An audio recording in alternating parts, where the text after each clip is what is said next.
মক্কা যখন বিজয় হয়, মক্কা শরীফের সকল সাহাবীদেরকে নিয়ে আসছো।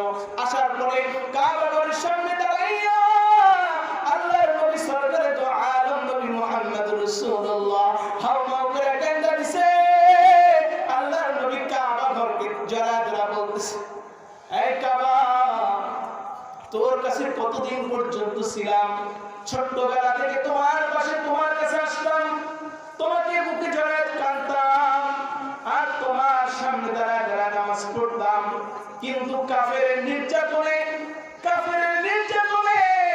যখন আমাকে দেশ ছাড়তে হয়, মক্কা যখন আমাকে ছাড়তে হয়, আমি চাইছিলাম 2 রাকাত নামাজ পড়বো, কিন্তু আমাকে কাফেরের গোষ্ঠী, বেঈমানের গোষ্ঠী আমাকে 2 রাকাত নামাজ পড়তে দেয় নাই। আমাকে তোমাকে ছাইরা চলে যেতে হইছে।